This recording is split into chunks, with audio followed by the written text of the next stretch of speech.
I'm delighted to be joined now by Liberal Democrat MP Christine Jardine, who joins us. Good morning to you. Good morning, long time no see. Well, exactly. Well, I imagine you were as surprised as the rest of the country, including probably most of the cabinet were, to discover there's going to be an election on July the 4th. How do you rate your chances? You guys did very well in the local elections. Yeah. You've now got more councillors than the Tory party has, which is an astonishing state of affairs. But how do you rate your chances? Well, like you say, we were surprised, but pleasantly surprised and delighted that finally we're, getting the chance for the country to tell this Conservative government exactly what they think of them. They've been taken for granted. People have been taken for granted for far too long. I think we've got a very strong chance of taking a number of seats, particularly from the Conservatives, but we'll also be challenging Labour in Sheffield, Hallam and Cambridge. And we're in second place in about 80 seats in England, in places where we've shown that we can beat the Conservatives in areas in the southwest, Devon, the West Country. People are coming back to us. So I think at the end of this process on the 5th of July, we'll be very happy. I mean, are you counting on a load of tactical voting? That's worked very well for the Liberal Democrats in the past, and we know there's some websites basically saying, if you want to get the Tories out, this is who you should vote for in this seat. This is who you should vote for in that seat. Is that what you're going to count on? The only tactic we are concerned with is beating the leading party in the seats that where we want to win. It will be about voting for us. If people know that if they vote for us in seats where we're second place, they can replace a Conservative MP who's probably done very little for them for a very long time. And they know that Liberal Democrats stand up for their communities. We work hard for our communities. And that for me is the only thing that matters. And I think that, in Scotland, people will also see that, we work against the SNP and their incompetencies, which we're seeing on a grand scale up here at the moment. So when it comes to issues like the NHS, which is in a terrible state with crumbling hospitals throughout the country, education standards in Scotland, problems with education in the rest of the country, when it comes to the lack of dentist care, sewage in our rivers, people are fed up. They've been taken for granted for too long. And I think they'll be turning to us in large numbers in the way that they did, as you say, in the council elections where we beat the Tories. Look, I mean, there is quite a lot of baggage that the Liberal Democrats have, though, having been in coalition in the austerity years from 2010. A lot of the cuts that have led to a lot of the problems we've got, because, NHS waiting list didn't suddenly start in 2020, would have come about as a result of that, smaller increases in NHS spending and other cuts. Lib Dems were fully signed up to that. You've also, with all due respect to him, not got the most inspirational leader in Ed Davey, haven't you? Well, he has delivered 4 by-election wins in this parliament. By-elections we weren't supposed to win or expected to win because we overturned huge Conservative majorities. North Shropshire was massive. So, he has done that. We have had 6 successful rounds of local election results. And under Ed, we've had our most successful local election results for 30 years.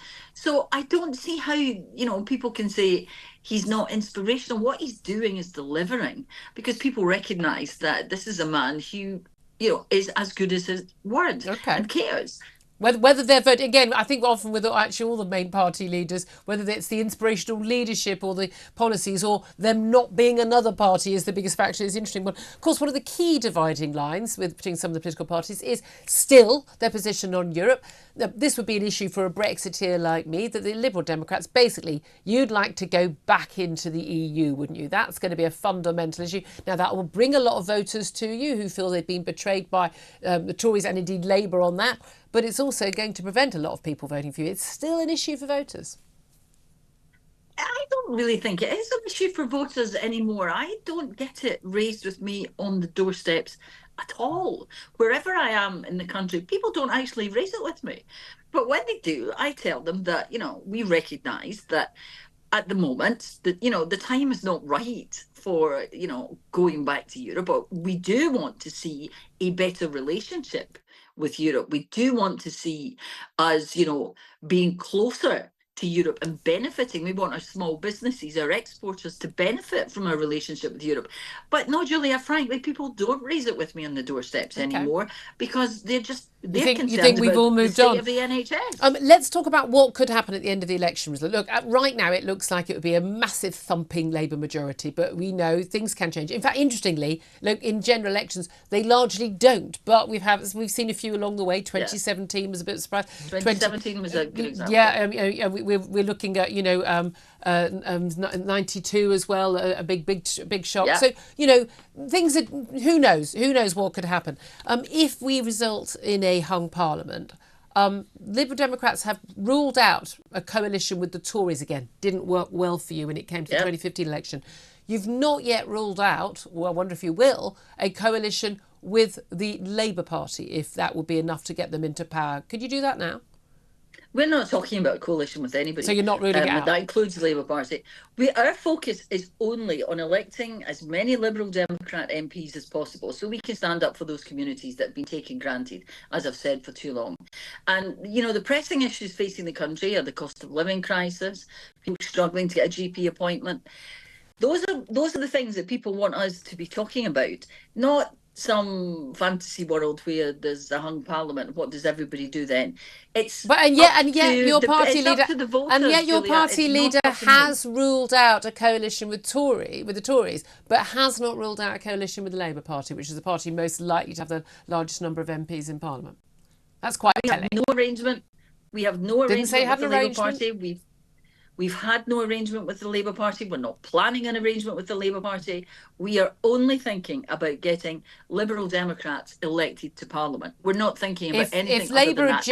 If Labour are just shy, up to the public. If Labour are just shy of a majority and they need Lib Dem votes, the Lib Dems will join a coalition with them, won't they? I've not said that. I don't think anybody has said that. If the Labour Party is just shy of a majority, it's up to the Labour Party what they want to do. And there's all sorts of options for them. Okay. And coalition is not necessarily anything that anybody would jump into. But, that's up to the people. The people have to decide who they want in government and what sort of government they want. It's not up to us. It's up to the people. Okay. It's interesting. You just mentioned, though, two of the things that you think people are talking about. We know that absolutely the economy is a massive issue, probably the biggest issue for most people. The NHS. Didn't mention immigration. That is one of the number one issues for most voters in this country. What is Lib Dem policy? Because last time I looked, it seemed pretty open borders to me. Well, no, that's what we want to do. Is we want to have an immigration system that works. And the problem under the Conservative government has been that the immigration system is broken. There's been, at times almost 200,000 people on waiting lists just to process visas. What we want is a system that cracks down on the gangs who are profiting from bringing people here. We want to see an end to the small boats as much as anybody else. What about legal migration? We want to crack down on the gangs, and what we want to do is invest in safe routes, in get our international development aid money back up so that we can invest in stopping people wanting to leave countries, that we can stabilise those countries, support democracy across the world. And that way you're not going to have this mass immigration that we're seeing right across the continent. Well, but no, I'm not sure we're going to solve the world's problems in the next few years. You talked about illegal migration. Legal migration, 2023, 685,000 more people came to live in this country than left the country. Is that too high, about right, or too low? Well, what we need in this country is a policy which is it? Ensures that, for too example, high, about right, or too low? For example, people who come. I'm answering your question, Julia. But what we have is a situation where people are coming to this country and studying and working for the NHS. And let's face it, we would not have got through the pandemic if it hadn't been for all the foreign workers within the NHS on the front line who helped us through that. So you're going to answer my question anytime soon? Yeah, actually, if you let me get to the end, I will. So what we need is an immigration system which ensures that we have the people coming to this country that we need, that fill the employment gaps that we need. Well, we could just train enough doctors and nurses ourselves. Other countries manage it. Is 685,000 people too many, too little, or about right? Sorry? That figure, is it too many, too little, or about right? Well, the problem with the immigration figures is they don't tell you what they're doing. If they are bringing people for jobs that we need, then they're about right. If they are About not, right. then they're wrong. So You think? what You I would think? have You to think? do, You think? and We? you You think? cannot take, Well, no, no. you Clarify. Do you cannot think that take you the, think this country has enough housing, GP appointments, road space, public transport space, infrastructure to cope with an extra, well, it's total 21, 22, 23, those 3 years combined, an extra 1.9 million more people living in this country? You think that's about right? I don't think we have enough housing, GPs, roads, Should we stop schools, bringing so many hospitals. people in until I we've let got you finish, those? Julia. Let me finish. Let me finish. I don't think we have enough of those facilities for the people that we have here. And this government is trying to distract from the fact that they have let the people of this country down for 5 years. They have not provided what they need, and they're blaming immigration. Well, Now, no, these are just official immigration needs figures. controlled.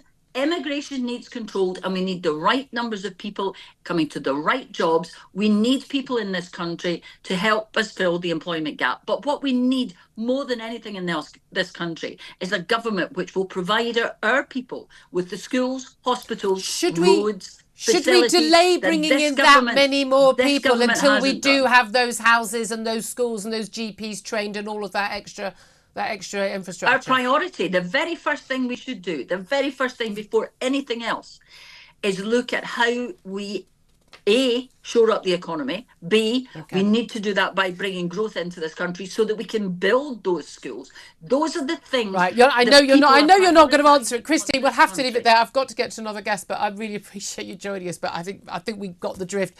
Christine Jardine, Liberal Democrat MP. Thank you very much indeed.